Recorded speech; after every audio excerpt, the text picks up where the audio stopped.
Hello, this is Chapter 2, Lecture Video Part 1.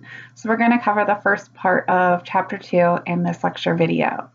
Chapter 2 is Historical Perspectives. So some goals and objectives for this particular lecture video will be to see the history of drugs and alcohol, to kind of provide a historical context for what our modern day war on drugs is. We'll also be tracing some substance use history, kind of reviewing some things on how different drugs or alcohol were used in the past kind of versus how they're being used today, or what some of their first purposes were for back in history. So those will be some of the things that we will cover in this chapter, in this video, as well as the second video part of the lecture as well. So let's get started with this. Primarily, the main thing that you want to get out of this is that substances have been around for a really, really long time. They've always been around in some way, shape, or form. A lot of drugs and alcohol have been used for medicinal purposes back in the day. So we're going to get into a little bit of that. People dating back in early history have been known to try and be swept away from their senses through the harmful passions of one sort or another. So a lot of people were using drugs or alcohol to kind of take themselves away from whatever their reality was at the time. No different than what we may use drugs or alcohol for in today's society. Just some things kind of dating back. The Aztecs had 400 gods of drink and drunkenness to help them escape. Another thing that you'll notice in this chapter too is that it has a larger history on alcohol than some of the drug use, but we'll kind of cover a little bit of both. So just to mention that you'll hear more about alcohol in this chapter. There were four major themes that emerge. We have ambivalence, which is the combination of heavy use and strict social control. And these are themes that have emerged throughout history that the authors took note of. The second one is different reactions to the same drug over and over again. It could have been a healthy use in one era, but then in another era, it was, looked at as a sin or something really horrible, or dangerous even too. Although it isn't classified as dangerous for any other reason other than race, class, and gender. So it's kind of an interesting point that the authors make there. Also, the rising potency of drugs. So what we believed one drug contained at some time, it's now getting more and more potent. The best example might be to give for marijuana. So the THC content may not have been as high when it originally was first being used, but over time, the THC content was getting stronger in it. This could be applicable for other things as well too, such as alcohol. So when the prohibition occurred and moonshine was a popular thing, the alcohol content in moonshine is much higher than what you might get in a beer or a glass of wine. So the rising potency was definitely something to take note of, or a theme that emerged as well. The last one is legal prohibition of a popular substance or activity is fought back with difficulties in enforcement. So legal restrictions seem to increase the appeal. If it is illegal, I want to do it. I said that right. If it is illegal, I want to do it. But if it's legal, I don't have as much interest in doing it. So that was a theme that they saw over the time, because during the time that the prohibition was supposed to be to kind of save the world, ended up maybe not making it work quite as well as they had planned to. But I'll leave that at that till we cover that part. So let's talk about some early use and misuse of different types of substances. So early on, beer was first made from fermenting grain, and this was in 3000 BC. It was used to pay wages and later a main export for Greece. So beer has been around for quite some time. Alcohol played an important role in religious life and the use of it. A lot of different religions looked at as like a sacrifice or, a holy thing or a passion or something like that. There were some religions that it took you away from that reality. It was a spiritual awakening, if you will. Again, not every religion. That was just in some cultures that, that's what they used it for. And the key note to that is that they were using it in moderation. They weren't using it to get drunk. They were using it in moderation. So that's why it was looked at differently if you were using it that way instead of using it to get drunk or highly intoxicated. There was also a lot of drinking mentioned in the Bible, but in the Bible it condemns drunkenness. So that's where that came from. Alcohol, the word, was derived from al-kuhal, which is Arabic. So just an interesting fact to put out there in case you didn't know that. Distilled alcohol was used in the Middle East as a cosmetic to darken the eyelids. So they used that for like a makeup thing, which I thought was kind of interesting as well. And it was a medical cure. Possibly the early rising of eating disorders started with the self-indulgence of food and drinking, but then this was in ancient Rome, people would eat as much as they could and drink as much as they could, and then they would force themselves to throw up. There were famous things such as vomitoriums in ancient Rome. I would believe that this would be the start of the binge purge cycle known today as bulimia. I mean, it was like feast or famine type things. So they were indulging in all of these delicacies in food and alcohol and different things, and then causing themselves to throw up. Anorexia got its roots in holy fasting practices of the 13th century women. So for religious views with that, they were fasting for their religious views, and kind of where maybe anorexia started to take its roots with women, with these holy fasting practices. Opium dates back to 5000 BCE, where it was extracted from the white juice of certain species of poppy. It was believed to be used by the Sumerians, which was the ancient Middle Eastern people, to enhance the feelings of pleasure, and later by civilizations for medical purposes or medical properties. So opium was not always used just to get that high or that euphoria feeling, but it was also used for medical purposes too. But we'll talk a little bit more about that as we go along. America was slow to the use of alcohol. So Columbus, back in the day, found people in the Caribbean drinking beer made from fermented maize.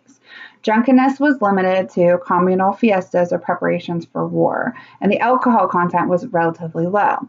So going back to those four major themes that we identified earlier, so that potency thing. So alcohol started very low as it was fermenting, and then it eventually got higher alcohol content as we move along throughout the years. Peyote and other mushrooms were used in Mexico, not for pleasure, but for sacred ceremonies. And the Spaniards introduced marijuana to the New World. Marijuana, the word, comes from a Spanish word meaning substance causing intoxication. The word cannabis is Persian in origin, and hashish, that's a tongue twister, is derived from an Arabic word for grass. It can be traced back to the ancient Greeks, Persians, and Chinese as early as 3000 BCE. So that is how marijuana came into the world. Cocaine was chewing of the cocoa leaf plant among South Americans, and nicotine addiction goes back to Columbus when they discovered dried tobacco leaves in Central America, and it was introduced to Europe in 1493. Going into the European context just a little bit, so alcohol was used for people to drink together and to make friendships or political allies. So that's kind of how they viewed alcohol. It was like a social gathering, a social get-together.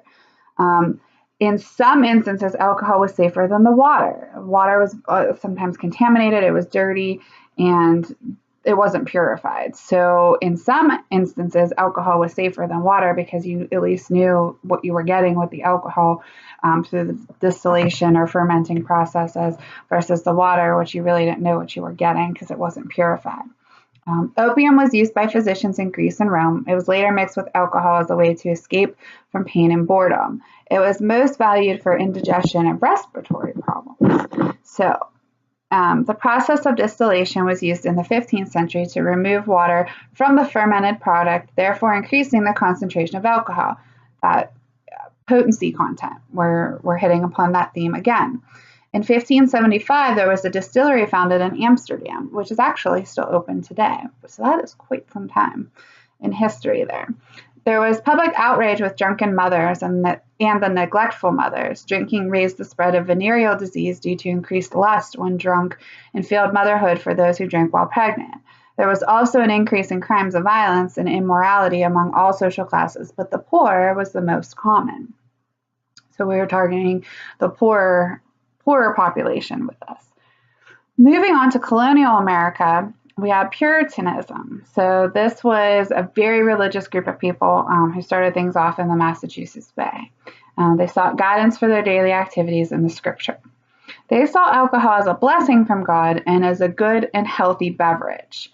Colonial Americans of all ages drank daily. Pregnant women and children, men, all consumed a lot of beer. So there was like no stereotyping there. Everybody was encouraged to drink it because they saw it as a blessing from God. Again, maybe going back to that thing with the water and the water not being as healthy to drink. So they saw the alcohol as a blessing so that they were getting some kind of, liquid beverage. Punishments were reserved for drunkards. So we're still in that view that it's okay to use alcohol in moderation, but if you're drunk, that's an issue. The tavern was the center of family, social, and economic activity. So we're still adding that social concept into it too. So we're going to have these social gatherings or get-togethers. Alcohol is bringing everybody in. It's bringing everybody together. Native Americans adopted alcohol to alter their mood and achieve a different state of consciousness.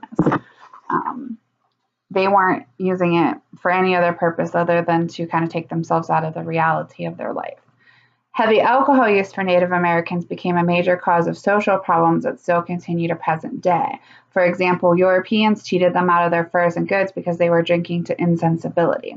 So that's not a good thing too. If you're drinking to a point where you're not coherent or you're not really making sense or you're not able to know what's really going on around you, you could very well get cheated out of some things such as furs or goods.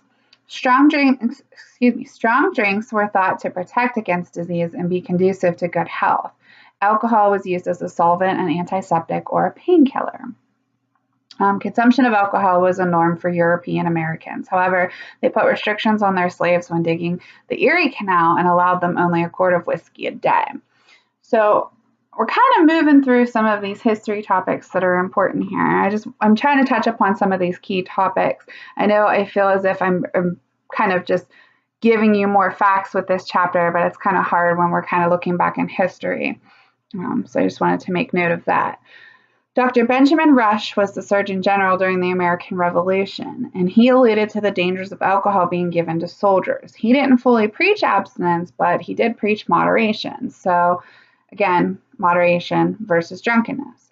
Effects of alcohol addiction were like a disease, but not a disease. And that was the big thing with Dr. Benjamin Rush, is that he made a point not to ever say that, addiction itself was a disease. Even though he was the Surgeon General, he made a point not to emphasize on that. And that's kind of important, as, we mentioned a little bit in the first chapter, and we'll mention again, as addiction being viewed as a disease. He made very certain to make sure he watched his wording with that. So I wanted to emphasize on that part. He provided a scientific voice to end the distillation and drinking of whiskey and other spirits. It became the new focus to save the family. So two thoughts coming up next. Temperance, which is the abstinence from alcohol, and medical approaches. The temperance movement was about moderation. It was about the control of spirits, not of beer and wine, and alcohol use was decreased by 50%. The 19th century brought an increase in morphine use. It was used for pain relief from battle wounds as far back as the Civil War. However, it was now being used for treatment of chronic drinking. So we have one problem. We have alcohol that we were giving to soldiers, but now we're going to treat them with something else for their chronic drinking. So that's, again, notice the patterns that we see in some of our modern day issues that we have. We're seeing them back as early as the 19th century, even earlier. 1890 was the prohibition of tobacco and lottery tickets. 26 states had some form of anti-cigarette legislation. The invention of the hypodermic needles and the synthesis of heroin for morphine came at the end of the 19th century. The U.S. population has tended to move from one addiction to another. It is a pattern of history that continues to repeat itself today. We can see this in current drug trends as well. So something that may have been popular at one point kind of goes through its cycles and then it may not be as popular anymore. Unfortunately, heroin just seems to kind of always be a popular drug of choice. But you could look back into history and you could see a point in time where marijuana may have been more popular, but it slowly started to fade away. I'm not saying that marijuana ever completely went away, because we know that people still smoke marijuana today, but the high demand for it slowly went away, and then maybe something new came in, such as heroin. If you think about certain drug crazes that we've seen over the years, we had ecstasy, the MDMA craze. We had an instance with bath salts, where bath salts was all over the news, and we were seeing that. That was when it first came, and then it kind of went away as fast as it came in. So over the years, this has been a common theme, is that certain drugs will be popular at certain times, or it'll be used for certain purposes, and then it kind of fades away, but it'll resurface itself again. Unfortunately, with the drug trends is the truth that history repeats itself. So we see this over and over again. Kind of going off of that as well, as such as cocaine. Cocaine was a big trend, and then there was crack. So we started with cocaine, and then we moved on to crack. Heroin was big for a while, and now some heroin isn't good unless it's laced with fentanyl. And we mentioned the bath salt thing already. Cocaine back in the day was used for sinus troubles and hysteria back in the day. It used to be mixed with wine and later mixed with Coca-Cola. And yes, that is a true fact that there was actual cocaine in Coca-Cola. However, that is not the case today. The Harrison Act of 1914 severely restricted the amount of opioids or cocaine in any remedy sold without a prescription. It wasn't a punitive law. It was for payment of taxes on the sale of these products and enforced by the Treasury Department. Doctors became hesitant to prescribe drugs to addicts. Street costs of heroin rose at this time, because once we're restricting it in one area, it's going to rise in another area. There was the Marijuana Tax Act of 1937. It criminalized the possession of marijuana throughout the United States.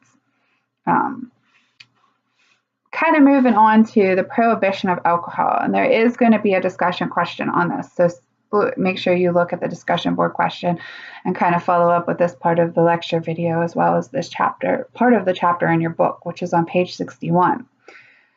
The temperance women followed the teachings of Dr. Rush. They targeted strong liquors as the source of evil, so chronic drunkenness, violence, and family poverty. They represented the Victorian ideal of purity and fought alcohol as a rude intrusion upon the family and a threat to its survival. So they thought that alcohol was coming in and kind of breaking up the family. The drunkard was scorned, and the drunkard's wife was pitied. So the drunks got punished, and then the wives of the drunks were pitied because, I feel bad for you. Your husband's such a drunk, or this or that, or your family's being torn apart by your husband's drinking. Eventually, this volunteer army of church women, these temperance women, led into another movement known as the women's suffrage movement. These two movements were interconnected. And an interesting point to take note of with this is that men feared giving the women the right to vote because they might close out the saloons where men spent time and money drinking. However, men were the only ones who voted for the prohibition. Just an interesting fact with that. The temperance movement was to try and reduce habitual drunkenness, which resulted in promoting to take an abstinence pledge. In Ireland, a priest, Father Matthew, created a nation of teetotalers during the late 1800s. The word teetotaler came from the letter T that was placed next to a man's name on the pledge, which stood for total abstinence. So this group of people came to be known as the teetotalers because they had a T next to their name. Two most significant treatment developments in Irish treatment history were the introduction and the enthusiastic adoption of the disease model of the Alcoholics Anonymous, and the adoption of harm reduction strategies such as needle exchanges and methadone maintenance. So these two things emerged from our Irish treatment history. Out of attempts to control the use of alcohol, the biggest failure that the United States had was the Prohibition from 1920 to 1933. This was known as the Noble Experiment, and it was meant to prohibit alcohol, but instead led to the glamorizing of crime and growth of organized crime, corruption of police and politicians, and criminalization of ordinary citizens. So this prohibition was supposed to be a good thing, and it was supposed to end one, but instead opened up all these other doors to other things. So during this time, the cigarette bans were lifted. So again, we're banning one thing, but we're allowing another thing to take place. So one addiction is switching from one to another. People still drank during the Prohibition. Again, if you tell someone that it is illegal, it makes it more appealing, and they're going to find ways around it. Moonshine, which was homebrewed alcohol, became, a big issue. And, I think early on, and you have people making this moonshine and they don't really know what they're doing, I think people like burn the eyes or different things happen. So again, there's a lot of dangerous things that happened with the moonshine era. Drinking patterns shifted from beer to liquor because it was easier to smuggle in. Marijuana became more popular during the 1920s. Women drank more openly due to the right to vote and relaxed sexual morals. However, in the public eye, this all led to promiscuity and bad motherhood. Our rate of cirrhosis of the liver was high. Homicide rates doubled in large cities. So we think that we're eliminating one problem, but we're just increasing it with all these other issues. Something else that I want you guys to take note of, and this is going to be one of the written question assignments that you have, is on page 65 in your textbook, the Italian woman from Naples, Florida, and the way that Italian families viewed alcohol. So I kind of wanted you to read that story, and I want you to think about how alcohol was viewed in your own families. And there's going to be an assignment on that. So I just wanted to point that out. Kind of talking a little bit about marijuana, 1920s and 1930s, most United States with a large Mexican population enacted the anti-marijuana legislation. The use of marijuana was common among Mexican migrant workers and other groups. Racism seemed to be the key factor in the passing of this legislation. Believed that those who used marijuana were more or less deranged. Propaganda in 1937 influenced these beliefs. Sentences were lengthened in the 1980s. The George W. Bush administration linked drug use to inner city crime, therefore enacting anti-drug and anti-marijuana. And now the marijuana laws are changing again. Your book says in 2016 that 25 states and the District of Columbia have laws legalizing marijuana in some form, mostly for medicinal purposes. Currently, as of June 2018, we have 30 states that have legalized marijuana in some form, and 9 states have legalized it for recreational purposes. So we're getting to a point now where we're no longer seeing it as a bad thing. Again, one of those common trends in history is we saw alcohol as good, we saw alcohol as bad, we saw marijuana as good, we saw marijuana as bad, and now we're starting to move towards seeing the benefits of marijuana yet again. With the history of all of this, we still have this modern day war on drugs. Controlling drug use was an attractive political issue for conservatives because it drew attention to individual deviance and immorality and away from questions of economic inequality and injustice. So political people weren't using it maybe necessarily for the good, but maybe to take the sight away from things that they really didn't want to talk about or they didn't want to address. Richard Nixon was the first American president to declare what he called the war on drugs, which was a strategy to separate himself from Lyndon Johnson's liberal war on poverty. Reagan, Bush, and Clinton administrations put billions of dollars in a massive military operation to fight the enemy, which was the drug suppliers. Media, because media influences society, media campaigns often follow government pronouncements concerning drug epidemics. In the 1960s, popularity of heroin. In the 1970s, we had heavy use of cocaine powder. 1980s, crack. However, outbreaks of physical disease aren't as alarming to the public. Media on anti-drug campaigns can lead to public panic. It's an interesting point on how the media influences society. With that, like prohibition, the war on drugs is directed toward the poor class. We're focusing on punishment, not rehabilitation. So we're prohibiting somebody to have something is punishment. It's not a positive reinforcement or rehabilitation. It's undeniably racist, seen in the discrepancy between sentences mandated for possession of crack cocaine versus cocaine powder. Crack is predominantly used by poor black people, and cocaine is used by whites with money in the upper class. So there is that difference there. Until recent years, trafficking in 500 grams of powder cocaine had the same 5-year sentence as 5 grams of crack, the infamous 100-to-1 ratio. Under the Fair Sentencing Act, which was Obama back in 2010, the ratio is now down to 18-to-1. There is still a disparity, but it's lesser than what we had before, and the new law is not retroactive, so mandatory sentencing was eliminated. Marijuana is used by blacks and whites equally. Blacks are 3.73% more likely than whites to be arrested for possession, however. So we're both equally using the drug, but one is more likely than the other to be arrested for it. Kind of on the poorer community side, some facts about that. Interesting conclusion from the authors say that crack cocaine users tend to be black inner city residents, meth users tend to be white rural residents, and heroin picks the middle class from the start of prescription painkillers. However, we know that in the big picture of things, drugs, again, don't really target one particular race or class or gender or any of that stuff, but just the statistics' sake, these things are trends that we see in it. Meth boomed in 2000 and exceeded the crack popularity. Harm reduction was used to limit the pseudoephedrine, key ingredient in making meth. Heroin boomed in 2012. We still have a boom on heroin right now. The war on drugs backfires in many ways. As you limit the supply, the street value increases and users tend to switch to cheaper costing drugs, which could be more harmful.